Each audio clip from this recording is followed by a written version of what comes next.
René Guénon, les principes du calcul infinitésimal. Chapitre 8.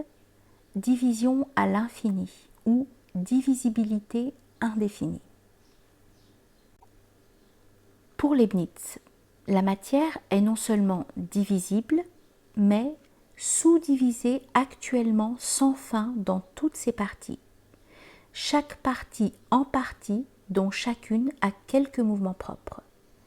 Et c'est surtout sur cette vue qu'il insiste pour appuyer théoriquement la conception que nous avons exposée en dernier lieu. Ouvrez les guillemets. Il suit de la division actuelle que dans une partie de la matière, si petite qu'elle soit, il y a comme un monde consistant en créatures innombrables. Fermez les guillemets. Bernoulli admet également cette division actuelle de la matière, in partes numero infinitas, mais il en tire des conséquences que Leibniz n'accepte pas. Ouvrez les guillemets. Si un corps fini, dit-il, a des parties infinies en nombre, j'ai toujours cru et je crois même encore que la plus petite de ces parties doit avoir au tout un rapport inassignable ou infiniment petit. Fermez les guillemets. À quoi Leibniz se répond, ouvrez les guillemets, même si l'on accorde qu'il n'y a aucune portion de la matière qui ne soit actuellement divisée, on n'arrive cependant pas à des éléments insécables ou à des parties plus petites que toutes les autres ou infiniment petites, mais seulement à des parties toujours plus petites, qui sont cependant des quantités ordinaires, de même que, en augmentant, on arrive à des quantités toujours plus grandes. Fermez les guillemets. C'est donc l'existence des minimae portiones, ou des derniers éléments, que Leibniz conteste.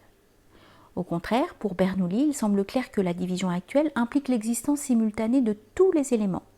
De même que, si une série infinie est donnée, tous les termes qui la constituent doivent être donnés simultanément, ce qui implique l'existence du terminus infinitesimus. Mais pour Leibniz, l'existence de ce terme n'est pas moins contradictoire que celle d'un nombre infini, et la notion du plus petit des nombres, ou de la fractio omnium infima, ne l'est pas moins que celle du plus grand des nombres.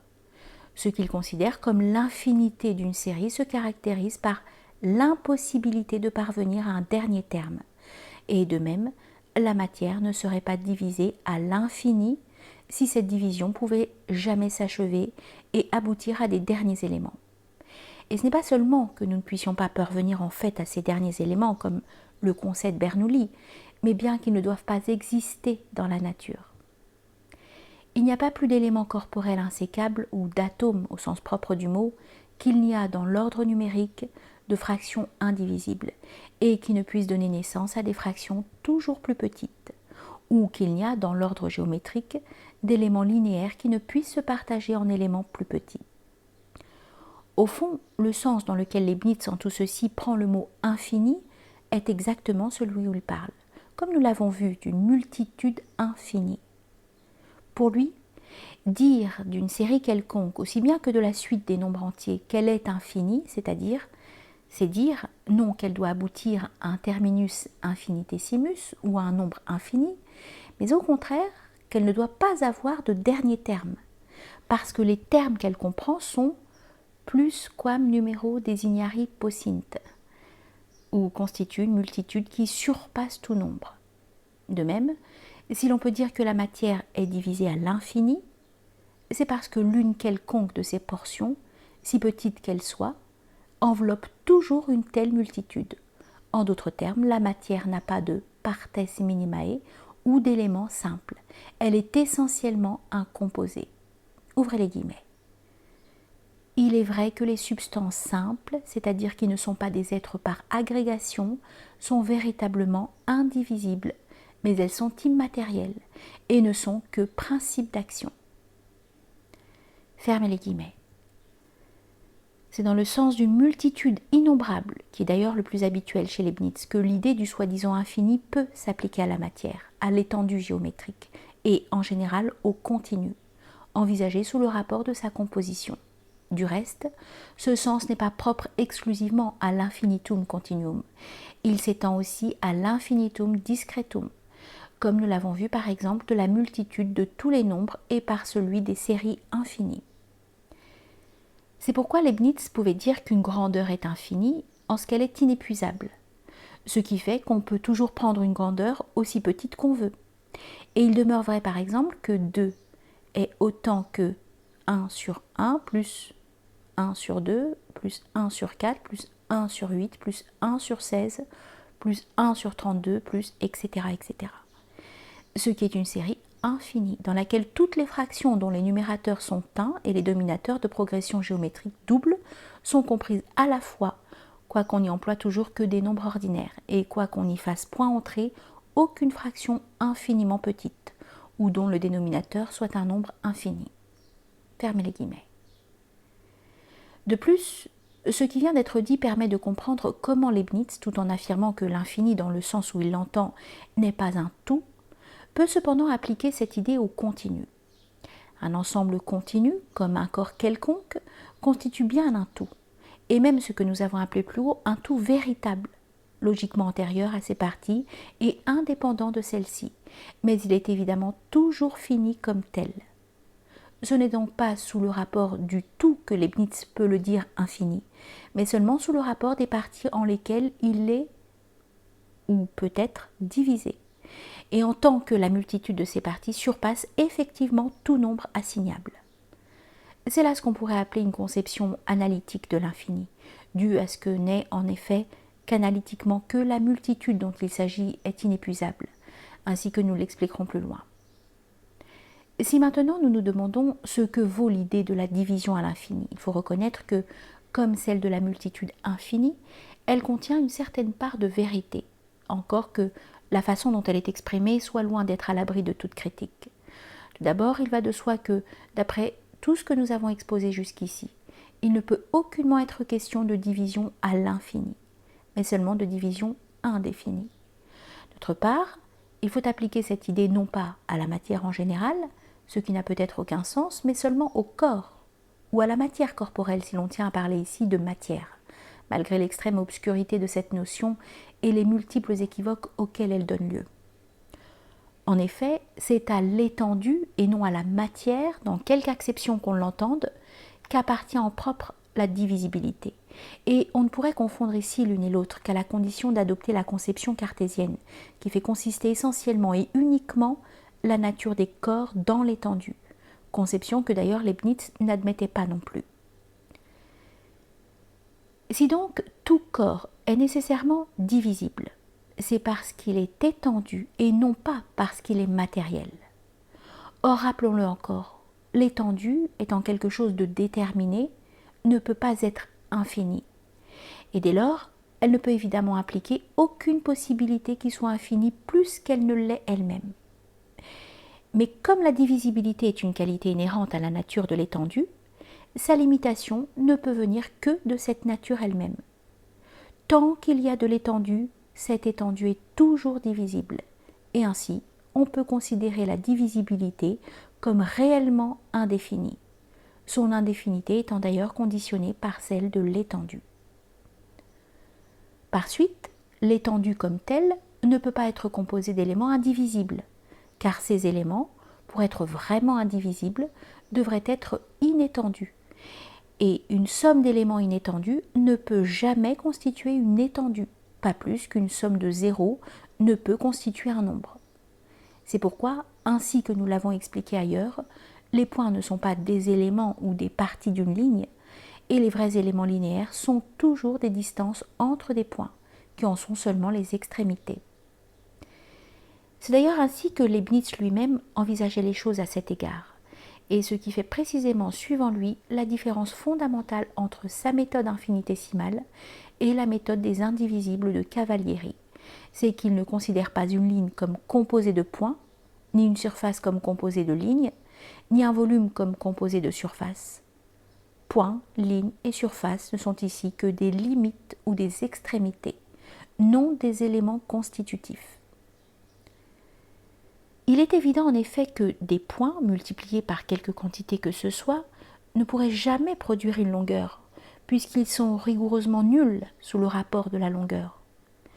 Les véritables éléments d'une grandeur doivent toujours être de même nature que cette grandeur, quoique incomparablement moindre. Et c'est ce qui n'a pas lieu avec les indivisibles, Et d'autre part, c'est ce qui permet d'observer dans le calcul infinitésimal une certaine loi d'homogénéité qui suppose que les quantités ordinaires et les quantités infinitésimales des divers ordres, bien qu'incomparables entre elles, sont cependant des grandeurs de même espèce. On peut dire encore à ce point de vue que la partie, quelle qu'elle soit, doit toujours conserver une certaine homogénéité ou conformité de nature avec le tout, du moins autant que l'on considère ce tout comme pouvant être reconstitué au moyen de ses parties par un procédé comparable à celui qui sert à la formation d'une somme arithmétique. Ceci ne veut d'ailleurs pas dire qu'il n'y a rien de simple dans la réalité, car le composé peut être formé à partir des éléments d'une toute autre façon que celle-là. Mais alors, à vrai dire, ces éléments ne sont plus proprement des parties, et ainsi que le reconnaissait Leibniz, ils ne peuvent aucunement être d'ordre corporel. Ce qui est certain en effet, c'est qu'on ne peut pas arriver à des éléments simples, c'est-à-dire indivisibles, sans sortir de cette condition spéciale qu'est l'étendue, de sorte que celle-ci ne peut se résoudre en de tels éléments sans cesse d'être en tant qu'étendue. Il résulte immédiatement de là qu'il ne peut exister d'éléments corporels insécables, et que cette notion implique contradiction. En effet, de semblables éléments devraient être inétendus, et alors ils ne seraient plus corporels, car par définition même, qui dit corporel dit forcément étendu, bien que ce ne soit d'ailleurs pas là toute la nature des corps. Et ainsi, malgré toutes les réserves que nous devons faire sous d'autres rapports, Leibniz a du moins entièrement raison contre l'atomisme. Mais jusqu'ici, nous n'avons parlé que de divisibilité, c'est-à-dire de possibilité de division. Faut-il aller plus loin et admettre avec Leibniz une division actuelle ? Cette idée encore n'est pas exempte de contradiction, car elle revient à supposer un indéfini entièrement réalisé, et par là, elle est contraire à la nature même de l'indéfini, qui est d'être toujours, comme nous l'avons dit, une possibilité en voie de développement. Donc, d'impliquer essentiellement quelque chose d'inachevé, de non encore complètement réalisé. Il n'y a d'ailleurs véritablement aucune raison de faire une telle supposition, car quand nous sommes en présence d'un ensemble continu, c'est le tout qui nous est donné, mais les parties en lesquelles il peut être divisé ne nous sont pas données, et nous concevons seulement qu'il nous est possible de diviser ce tout en parties qui pourront être rendues de plus en plus petites, de façon à devenir moindres que n'importe quelle grandeur donnée, pourvu que la division soit poussée assez loin. En fait, c'est donc nous qui réaliserons les parties à mesure que nous effectuerons cette division. Ainsi, ce qui nous dispense de supposer la division actuelle, c'est la distinction que nous avons établie précédemment au sujet des différentes façons dont un tout peut être envisagé. C'est-à-dire, un ensemble continu n'est pas le résultat des parties en lesquelles il est divisible, mais il en est au contraire indépendant, et par suite, le fait qu'il nous est donné comme tout n'implique nullement l'existence actuelle de ces parties. De même, à un autre point de vue, et en passant à la considération du discontinu, nous pouvons dire que si une série numérique indéfinie nous est donnée, cela n'implique en aucune façon que tous les termes qu'elle comprend nous soient donnés distinctement, ce qui est une impossibilité par là même qu'elle est indéfinie. En réalité, donner une telle série, c'est simplement donner la loi qui permet de calculer le terme occupant dans la série un rang déterminé, et d'ailleurs quelconque. Si Leibniz avait donné cette réponse à Bernoulli, leur discussion sur l'existence du terminus infinitesimus aurait immédiatement pris fin par là même. Mais il n'aurait pas pu répondre ainsi sans être amené logiquement à renoncer à son idée de la division actuelle, à moins de nier toute corrélation entre le mode continu de la quantité et son mode discontinu. Quoi qu'il en soit, pour ce qui est du continu tout au moins, c'est précisément dans l'indistinction des parties que nous pouvons voir la racine de l'idée de l'infini telle que la comprend Leibniz, puisque comme nous l'avons dit plus haut, cette idée comporte toujours pour lui une certaine part de confusion. Mais cette indistinction, loin de supposer une division réalisée, tendrait au contraire à l'exclure, même à défaut des raisons tout à fait décisives que nous avons indiquées tout à l'heure. Donc si la théorie de Leibniz est juste en tant qu'elle s'oppose à l'atomisme, il faut par ailleurs, pour qu'elle corresponde à la vérité, la rectifier en remplaçant la division de la matière à l'infini par la divisibilité indéfinie de l'étendue. C'est là, dans son expression la plus brève et la plus précise, le résultat auquel aboutissent en définitive toutes les considérations que nous venons d'exposer.